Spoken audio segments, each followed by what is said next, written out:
Bab 10, Rumah Gaut. Dalam pelajaran-pelajaran ramuan selama sisa minggu itu Harry terus mengikuti petunjuk-petunjuk si pangeran berdarah campuran. Setiap kali instruksinya berbeda dari instruksi Libatius Borage. Dengan hasil pada pelajaran keempatnya Slagon menjadi sangat antusias tentang kemampuan Harry, mengatakan bahwa dia jarang sekali mengajar orang seberbakat Harry. Baik Ron maupun Hermione tidak senang dengan keadaan ini. Kendati Harry telah menawarkan untuk berbagi bukunya dengan mereka berdua, Ron mendapat lebih banyak kesulitan dibanding Harry dalam menafsirkan tulisan pangeran, dan tak mungkin terus-menerus meminta Harry membacanya keras-keras, karena itu akan menimbulkan kecurigaan.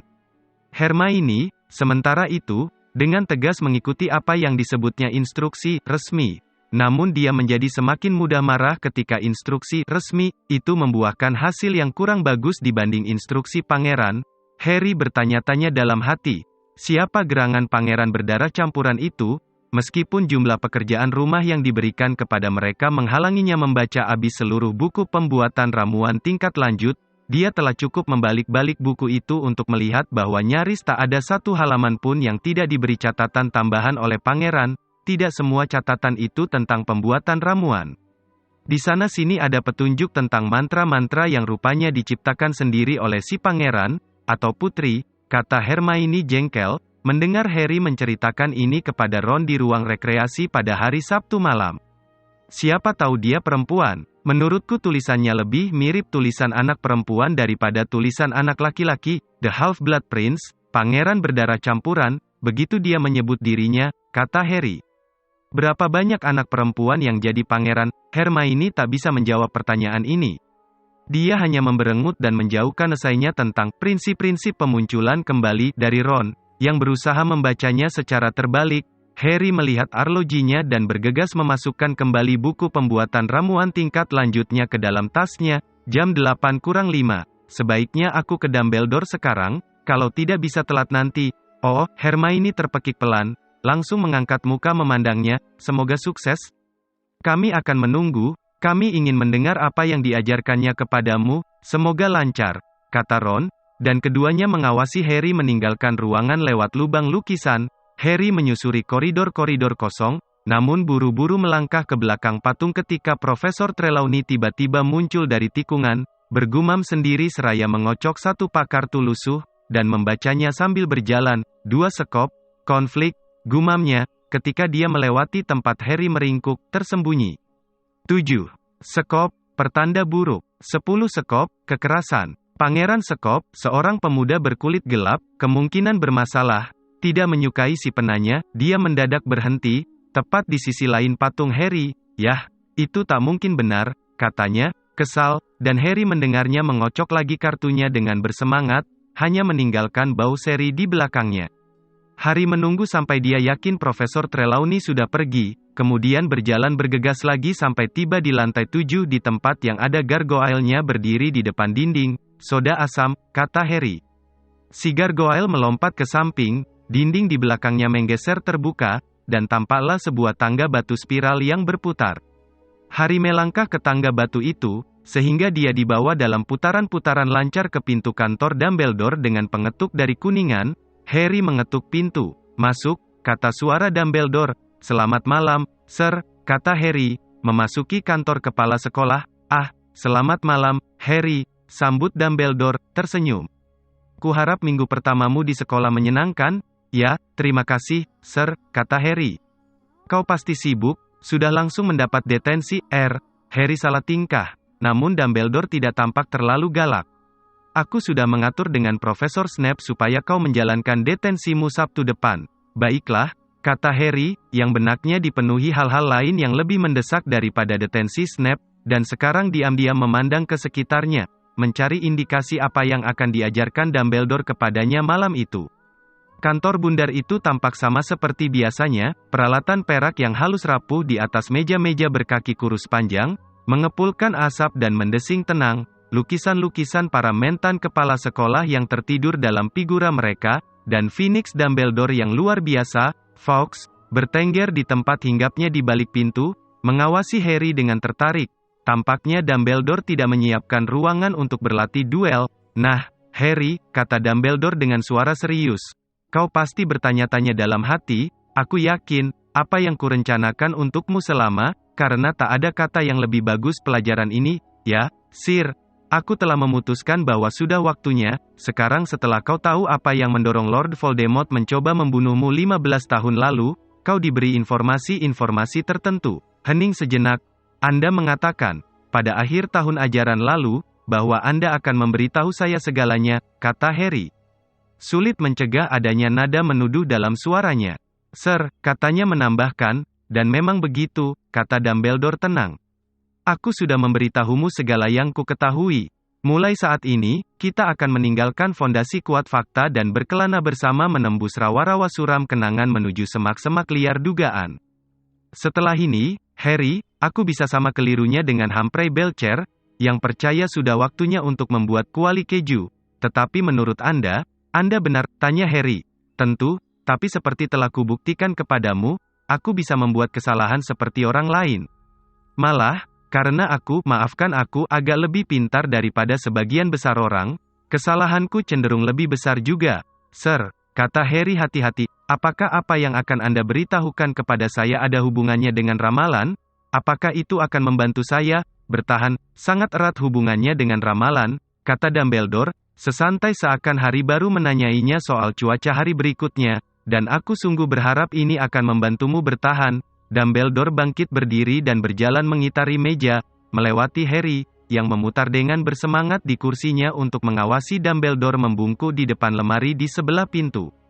Ketika Dumbledore menegakkan diri lagi, dia memegang baskom batu dangkal yang sudah tak asing baginya, dengan tatahan simbol-simbol aneh di sekeliling tepiannya. Diletakkannya pensiif di meja di depan Harry. Kau tampak cemas. Harry memang memandang pensiif agak takut. Pengalamannya sebelumnya dengan alat aneh yang bisa menyimpan dan membeberkan pikiran dan kenangan, kendati pun sangat banyak mengandung pelajaran, juga sangat tidak menyenangkan. Kali terakhir Harry mengganggu isinya, dia telah melihat lebih daripada yang diinginkannya.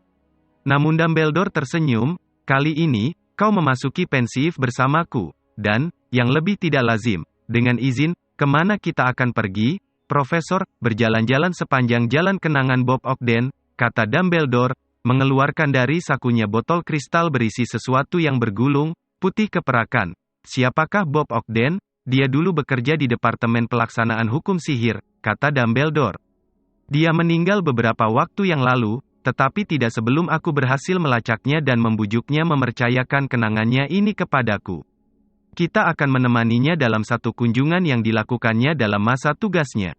Silakan berdiri, Harry. Tetapi Dumbledore mengalami kesulitan menarik tutup botol kristal itu, tangannya yang terluka tampak kaku dan kesakitan. Boleh saya bantu? Profesor, tak usah, Harry. Dumbledore mengacungkan tongkat sihirnya ke arah botol itu dan tutup gabusnya langsung terbang lepas. Sir, bagaimana sampai tangan Anda terluka? Harry bertanya lagi, memandang jari-jari kehitaman itu dengan rasa kasihan bercampur jijik. Sekarang bukan waktunya untuk cerita itu, Harry. Belum waktunya. Kita punya janji dengan Bob Ogden. Dumbledore menuang isi botol yang keperakan ke dalam pensiif, yang langsung berputar dan berpendar. Bukan cairan dan bukan gas. Kau dulu, kata Dumbledore, memberi isyarat. Ke arah baskom, Harry membungkuk, menarik napas dalam-dalam, dan memasukkan wajahnya ke dalam zat keperakan itu. Dia merasa kakinya meninggalkan lantai kantor, dia terjatuh, memasuki kegelapan yang berpusar dan kemudian, cukup mendadak, dia sudah mengerjapkan matanya dalam cahaya matahari yang menyilaukan. Sebelum matanya sempat beradaptasi, Dumbledore sudah mendarat di sebelahnya. Mereka sedang berdiri di sebuah jalan pedesaan yang diapit pagar tanaman tinggi dan lebat, di bawah langit musim panas secerah dan sebiru bunga forget-me-not. Kira-kira 3 meter di depan mereka berdiri seorang laki-laki gemuk pendek memakai kacamata super tebal yang membuat matanya tampak kecil seperti bintik tahi lalat. Dia sedang membaca papan petunjuk jalan yang muncul dari dalam semak di sisi kiri jalan. Harry tahu dia pastilah Ogden, dia satu-satunya orang yang tampak, dan dia juga memakai kombinasi aneh berbagai pakaian yang acap kali dipilih oleh penyihir tak berpengalaman yang berusaha tampil sebagai magel.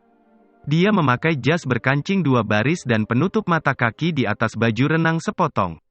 Sebelum Harry sempat meneliti lebih jauh penampilan yang ajaib ini, Ogden sudah berjalan cepat menyusuri jalan setapak. Dumbledore dan Harry mengikutinya. Ketika mereka melewati papan petunjuk jalan, Hari Mendonga melihat dua petunjuknya, yang menunjuk ke arah dari mana mereka datang berbunyi, Great Hangeleton, 5 mil, yang menunjuk ke arah Ogden berbunyi, Little Hangeleton, 1 mil, asteris selama beberapa waktu mereka berjalan, yang bisa mereka lihat hanyalah pagar tanaman, langit luas biru di atas mereka, dan sosok berjas yang bergerak cepat di depan mereka, asteris 1 mil sama dengan 1,609 km sampai kemudian jalan membelok ke kiri dan menjadi curam, menuruni sisi bukit, sehingga mendadak, tanpa diduga, mereka melihat seluruh lembah terhampar di hadapan mereka. Harry bisa melihat desa, tak diragukan lagi Little Hangeleton, bersarang di antara dua bukit curam, gereja dan pemakamannya terlihat jelas. Di seberang lembah, di sisi bukit yang berhadapan, berdiri sebuah rumah gedung yang megah dikelilingi halaman rumput luas bagai beludru hijau. Ogden sekarang berjalan hati-hati sehubungan dengan jalan setapak yang menurun curam. Dumbledore memanjangkan langkah dan Harry bergegas agar bisa merendenginya. Dia mengira Little Hangeleton pastilah tujuan mereka dan bertanya dalam hati, seperti pada malam mereka menemukan Slagon, kenapa mereka harus mendatanginya dari jarak sejauh itu. Meskipun demikian, tak lama kemudian dia tahu ternyata dia salah mengira akan ke desa itu. Jalan setapak itu membelok ke kanan, dan ketika membelok di sudut, mereka melihat ujung jas Ogden menghilang melewati lubang di pagar tanaman. Dumbledore dan Harry membuntutinya menyusuri jalan tanah sempit yang diapit pagar tanaman yang lebih tinggi dan lebih liar daripada yang mereka tinggalkan. Jalanan itu berliku-liku, berbatu-batu, dan berlubang-lubang, menurun seperti jalan sebelumnya, dan tampaknya menuju sepetak pepohonan gelap agak di bawah mereka. Betul saja, jalan tanah itu berhenti di depan hutan kecil. Dumbledore dan Harry berhenti di belakang Ogden, yang telah berhenti dan mencabut tongkat sihirnya. Walaupun langit tak berawan, pepohonan tua di depan mereka menimbulkan bayang-bayang gelap dan sejuk dan baru beberapa detik kemudian mata Harry bisa melihat bangunan yang setengah tersembunyi di antara batang-batang pohon yang campur aduk. Bagi Harry, pemilihan lokasi rumah itu aneh sekali, atau kalau tidak, keputusan yang aneh membiarkan pepohonan tumbuh rapat di sekitarnya, memblokir semua cahaya dan pemandangan ke lembah di bawahnya. Dia bertanya dalam hati, apakah rumah itu berpenghuni? Dinding-dindingnya berlumut dan banyak genteng yang sudah terjatuh dari atapnya, sehingga kasau-kasaunya tampak di beberapa tempat. Jelatang tumbuh di sekeliling rumah, puncaknya mencapai jendela-jendela rumah, yang kecil-kecil dan berlapis tebal kotoran. Baru saja dia menyimpulkan bahwa tak mungkin ada orang yang tinggal di situ, salah satu jendelanya menjeblak terbuka dengan bunyi dentang dan asap tipis melayang keluar, sepertinya ada orang yang sedang memasak. Ogden bergerak maju tanpa suara, dan tampaknya bagi Harry, agak berhati-hati. Selagi bayang-bayang gelap pepohonan bergerak di atasnya, dia berhenti lagi, memandang pintu depan.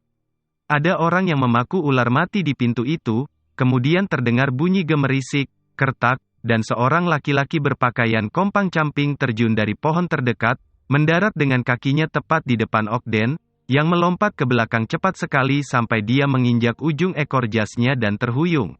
Kau tidak diharapkan, rambut laki-laki yang berdiri di hadapan mereka kusut masai berlapis debu tebal, sehingga tak jelas apa warnanya. Beberapa giginya ompong, matanya kecil dan gelap dan memandang ke arah berlawanan.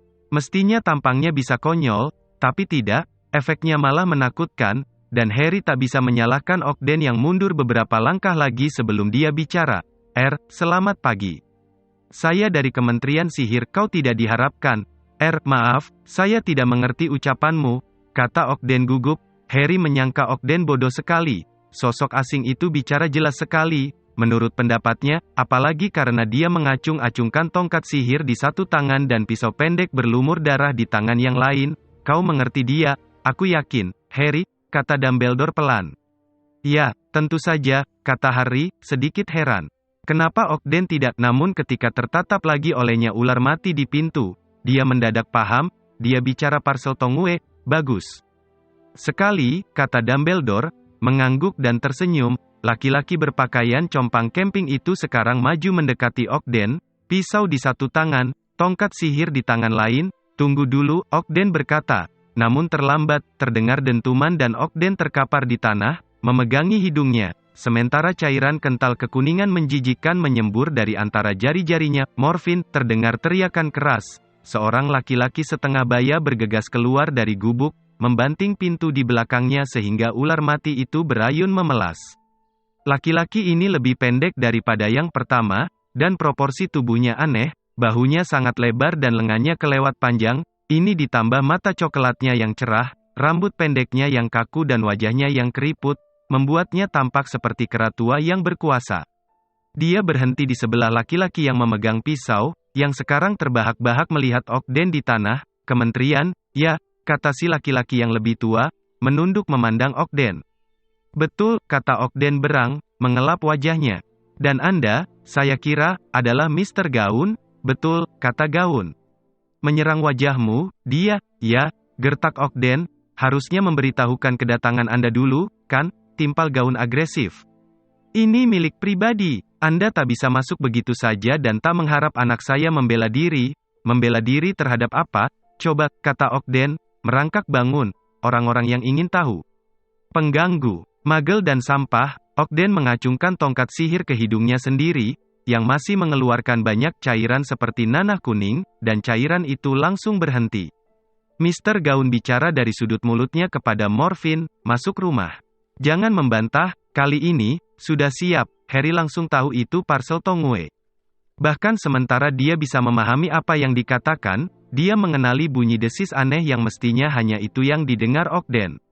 Morfin tampaknya akan membantah, namun ketika ayahnya melempar pandang mengancam dia berubah pikiran, beringsut menuju gubuk dengan langkah menggelinding yang aneh dan membanting pintu menutup di belakangnya, sehingga ular matinya berayun sedih lagi. Anak Anda lah yang ingin saya temui, Mr. Gaun, kata Ogden, sambil mengelap sisa nanah terakhir dari bagian depan jasnya.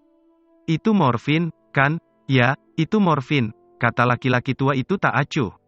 Apakah Anda berdarah murni? Dia bertanya, tiba-tiba agresif. Itu tidak ada hubungannya, kata Ogden dingin, dan rasa hormat Harry terhadap Ogden meningkat, rupanya yang dirasakan Gaun agak berbeda.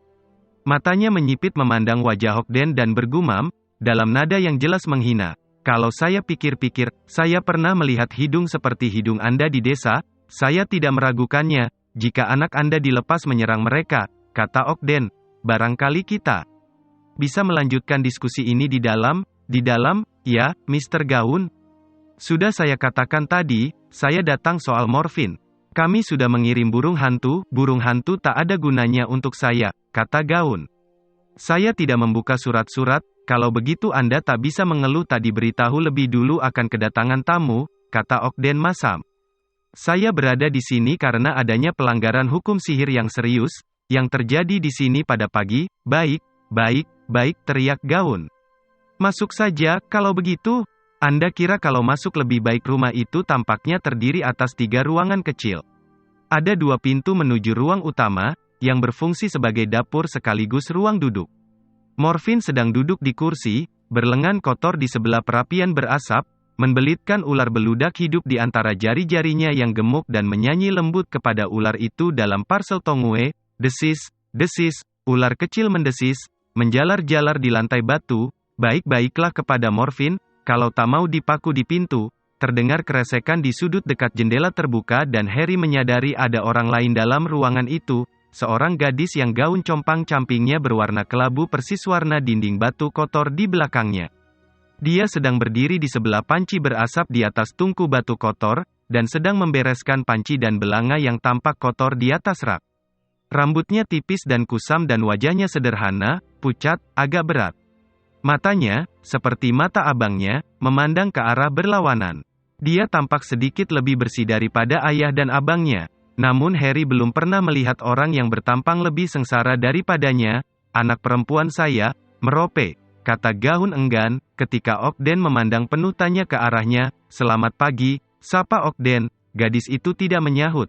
Namun dengan pandangan takut ke arah ayahnya berbalik memunggungi ruangan dan meneruskan membereskan panci-panci di rak di belakangnya. Nah, Mr. Gaun, kata Ogden, kita langsung ke pokok persoalan. Kami punya alasan untuk mempercayai bahwa anak Anda, Morfin, melakukan sihir di depan seorang maglarut malam kemarin. Terdengar bunyi dentang memekakkan telinga. Merope menjatuhkan salah satu panci, ambil, Gaun membentaknya.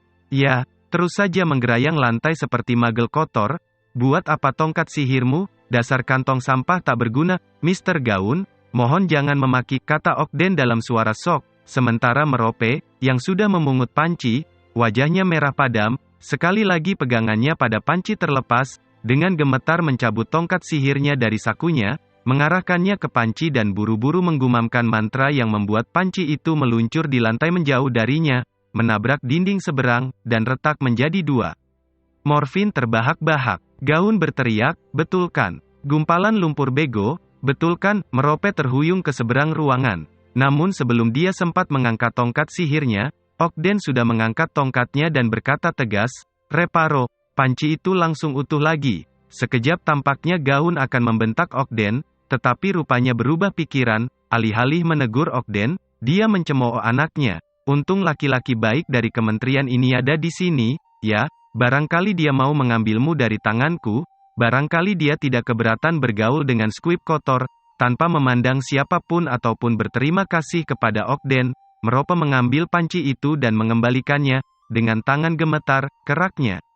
Dia kemudian berdiri diam, punggungnya bersandar ke dinding di antara jendela kotor dan tungku, seakan tak ada yang lebih diinginkannya daripada terbenam ke dalam dinding batu dan lenyap. Mr. Gaun, Ogden memulai lagi. Seperti sudah saya katakan tadi, alasan kedatangan saya sudah dengar tadi, bentak Gaun. Jadi, kenapa? Morfin memberi sedikit kejutan pada seorang magel, kenapa kalau begitu? Morfin telah melanggar hukum sihir, kata Ogden tegas, Morfin telah melanggar hukum sihir. Gaun menirukan Ogden, dengan nada angkuh dan datar. Morfin terbahak lagi, dia memberi pelajaran pada magel kotor, dan itu ilegal sekarang, begitu? Ya, kata Ogden. Sayangnya ya, itu ilegal. Ogden menarik gulungan kecil perkamen dari saku dalamnya dan membuka gulungannya. Apa itu? Vonisnya, kata Gaun, suaranya meninggi marah. Ini panggilan agar dia datang di kementerian untuk sidang panggilan. Panggilan, kau pikir siapa kau ini? Berani-beraninya memanggil anakku, saya kepala pasukan pelaksanaan hukum sihir, kata Ogden, dan kau menganggap kami orang-orang tak berguna, kan? Teriak Gaun, mendekati Ogden sekarang, dengan jari kotor berkuku kuning menunjuk ke dadanya.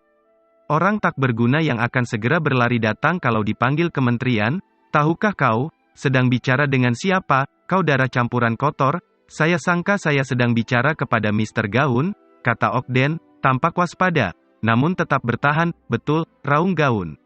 Sesaat Harry mengira Gaun melakukan gerak tangan yang kurang ajar, namun kemudian sadar bahwa dia sedang menunjukkan kepada Ogden cincin jelek bermata batu hitam yang dipakainya di jari tengahnya, menggoyangkannya di depan mata Ogden. Lihat ini, tahu apa ini, tahu dari mana asalnya, sudah berabad-abad cincin ini ada dalam keluarga kami, sudah sebegitu tuanyalah kami, dan seluruhnya berdarah murni.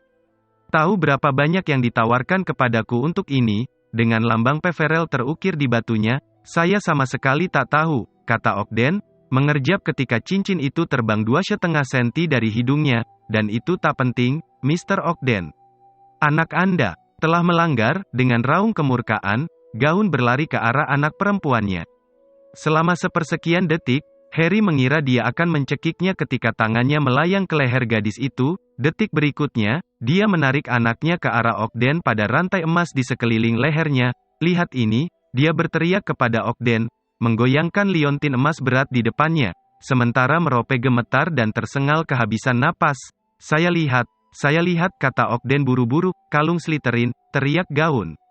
Kalung Salazar Slytherin, kami turunan terakhirnya yang masih hidup, apa komentarmu? Mr. Gaun, anak Anda, kata Ogden cemas, namun Gaun sudah melepaskan Merope, gadis itu terhuyung menjauh darinya, kembali ke sudutnya, menggosok lehernya dan terengah menghirup udara, jadi kata Gaun penuh kemenangan, seolah dia baru saja berhasil membuktikan topik rumit tanpa bisa dibantah lagi. Jangan berani-berani bicara kepada kami seakan kami debu di sepatumu. Bergenerasi-generasi darah murni, semua penyihir lebih daripada yang bisa kau katakan, aku yakin, dan dia meludah di lantai di depan kaki Ogden. Morfin terbahak lagi. Merope, meringkuk di sebelah jendela, kepalanya menunduk dan wajahnya tersembunyi oleh rambutnya yang tipis, tidak berkata apa-apa. Mr. Gaun, kata Ogden tabah, sayangnya baik leluhur Anda maupun leluhur saya tak ada hubungannya dengan persoalan ini. Saya berada di sini karena Morfin Morfin dan si Magel yang diserangnya semalam. Informasi yang kami dapat, dia menunduk membaca gulungan perkamennya. Morfin memantrai atau mengutuk Magel itu, membuat wajahnya dipenuhi gatal-gatal yang menyakitkan. Morfin terkikik. Diam, nak, bentak Gaun dalam parcel Tongue, dan Morfin terdiam lagi. Memangnya kenapa kalau dia begitu? Gaun menantang Ogden. Kukira kau sudah membersihkan wajah kotor si Magel itu, dan memorinya sekalian, bukan itu masalahnya, kan, Mr. Gaun, kata Ogden. Ini serangan tanpa provokasi pada seorang Magel tak berdaya. Aku sudah mengenalimu sebagai pencinta Magel begitu aku melihatmu, cibir Gaun, dan dia meludah di lantai lagi. Diskusi kita tidak maju-maju, kata Ogden tegas.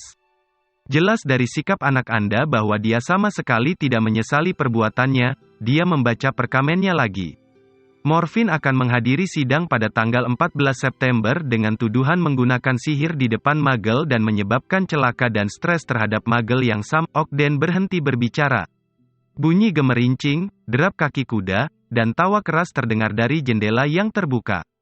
Rupanya jalan setapak berliku yang menuju desa melewati dekat sekali petak pepohonan tempat gubuk itu berada. Gaun membeku, mendengarkan, matanya melebar. Morfin mendesis dan menoleh ke arah suara-suara itu, ekspresinya lapar, merope. Mengangkat kepalanya, Harry melihat wajahnya pucat pasi. Ya ampun, bikin sakit mata saja. Terdengar suara seorang gadis dari jendela yang terbuka, jelas sekali seolah dia berada dalam ruangan itu bersama mereka. Tidak bisakah ayahmu menyingkirkan gubuk itu? Tom, itu bukan milik kami, kata seorang pemuda. Segala sesuatu di sisi lain lembah milik kami, tapi gubuk itu milik gelandangan tua bernama Gaun dan anak-anaknya. Anak laki-lakinya agak gila, coba kalau kau mendengar cerita-cerita yang beredar di desa. Gadis itu tertawa.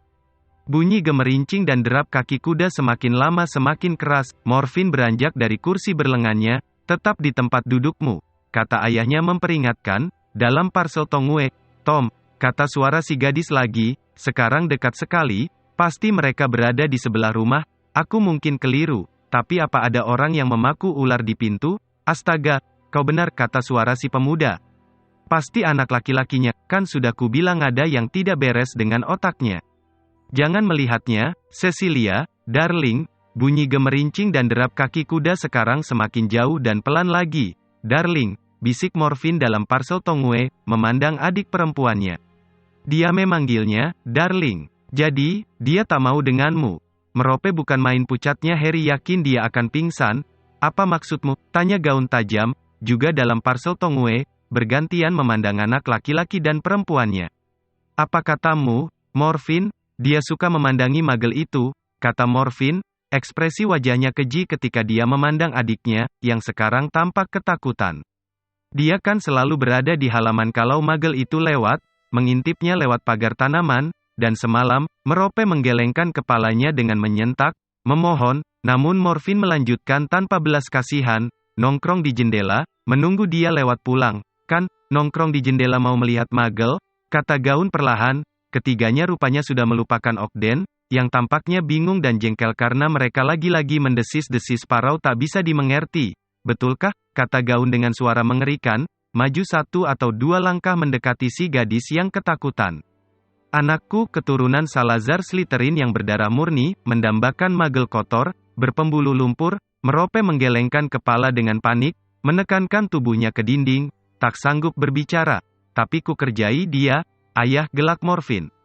Ku kerjai dia waktu lewat, dan dia tidak tampan lagi dengan bintik-bintik merah gatal di seluruh tubuhnya. Iya kan, Merope, kau Squib menjijikkan, pengkhianat kotor, raung Gaun, kehilangan kendali, dan tangannya mencekik leher anak perempuannya. Baik Harry maupun Ogden berteriak, jangan, pada saat bersamaan. Ogden mengangkat tongkat sihirnya dan berseru, Relatio. Gaun terlempar ke belakang. Jauh dari anak perempuannya, dia menabrak kursi dan jatuh terkapar. Dengan raung murka Morfin melompat dari kursinya dan berlari mendekati Ogden, mengayun-ayunkan pisaunya yang berlumuran darah dan melancarkan kutukan membabi buta dari tongkat sihirnya. Ogden berlari menyelamatkan diri. Dumbledore memberi isyarat bahwa mereka harus mengikutinya dan Harry patuh. Jeritan Merope bergaung di telinganya. Ogden berlari sepanjang jalan setapak dan tiba di jalan utama, lengannya di atas kepala dia menabrak kuda coklat berkilat yang ditunggangi pemuda sangat tampan, berambut hitam. Dia dan gadis cantik di sebelahnya di atas kuda kelabu tertawa gelak-gelak melihat Tokden, yang terlempar dari panggul kuda dan kabur lagi, jasnya berkibar, dari kepala sampai kaki berlumur debu, berlari pontang-panting sepanjang jalan kecil. Kurasa sudah cukup, Harry, kata Dumbledore. Dia memegang siku Harry dan menariknya. Detik berikutnya, mereka berdua melayang tanpa berat menembus kegelapan, sampai mereka mendarat mantap di kaki mereka. Kembali di dalam kantor Dumbledore di senja hari, apa yang terjadi pada gadis di gubuk itu? Harry langsung bertanya, ketika Dumbledore menyalakan lampu-lampu ekstra dengan jentikan tongkat sihirnya. Merope, atau entah siapa tadi namanya? Oh, dia selamat, kata Dumbledore, kembali duduk di belakang mejanya dan memberi syarat agar Harry juga duduk. Ogden beraparet ke kementerian dan kembali membawa pasukan dalam waktu 15 menit. Morfin dan ayahnya berusaha melawan. Namun keduanya berhasil diringkus, dibawa dari gubuk, dan dijatuhi hukuman oleh Wizengamot. Morfin, yang sudah beberapa kali menyerang Muggle, dihukum 3 tahun di Azkaban. Marvolo, yang sudah melukai beberapa petugas kementerian selain Ogden, kena 6 bulan. Marvolo, Harry mengulang penasaran. Betul, kata Dumbledore, mengangguk gembira. Aku senang melihatmu mengikuti perkembangan, laki-laki tua itu, kakek Voldemort. Ya, kata Dumbledore. Marvolo, anak laki-lakinya Morfin, dan anak perempuannya Merope adalah gaun terakhir, keluarga penyihir yang sangat kuno, yang terkenal tidak stabil dan suka marah, yang semakin menjadi-jadi dalam generasi-generasi berikut, karena kebiasaan mereka menikah antar sepupu.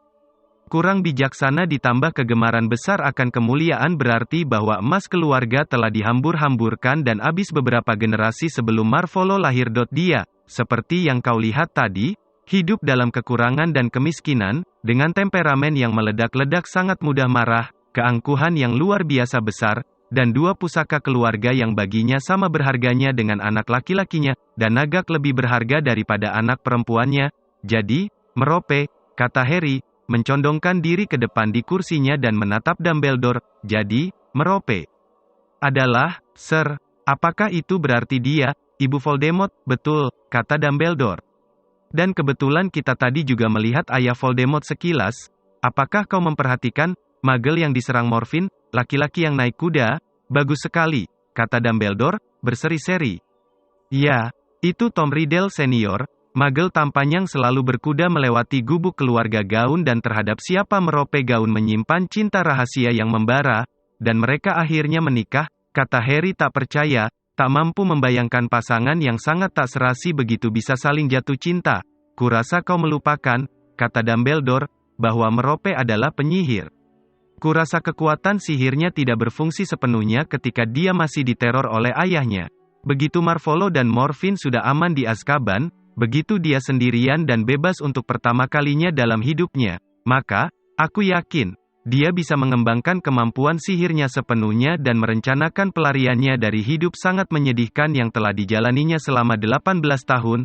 Tak bisakah kau memperkirakan, tindakan apa yang mungkin dilakukan Merope untuk membuat Tom Riddle melupakan teman Muggle-nya, dan jatuh cinta kepadanya? Kutukan Imperius, Harry mengusulkan. Atau ramuan cinta? Bagus sekali. Aku sendiri cenderung menduga bahwa dia menggunakan ramuan cinta. Aku yakin baginya itu lebih romantis dan kurasa tidak akan terlalu sulit, pada suatu hari yang panas, ketika Riddle berkuda sendirian, untuk membujuknya minum air. Yang jelas, dalam waktu beberapa bulan setelah peristiwa yang kita saksikan tadi, desa Little Hangleton menikmati skandal menghebohkan. Kau bisa membayangkan gosip yang beredar ketika anak laki-laki keluarga terhormat kabur dengan anak perempuan gelandangan Merope. Namun keterkejutan penduduk desa tak seberapa dibandingkan dengan shock yang dialami Marvolo. Dia kembali dari Azkaban, mengharap anak perempuannya dengan patuh menanti kepulangannya, dengan makanan panas siap terhidang di mejanya. Ternyata yang ditemukannya debu setebal 2,5 senti dan surat perpisahan Merope, yang menjelaskan apa yang telah dilakukannya. Sejauh yang berhasil ku ketahui, Marvolo tak pernah lagi menyebut namanya atau keberadaannya sejak saat itu. Shock akibat ditinggalkan anak perempuannya ini mungkin menjadi salah satu sebab dia mati muda, atau mungkin dia tak pernah belajar memberi makan dirinya.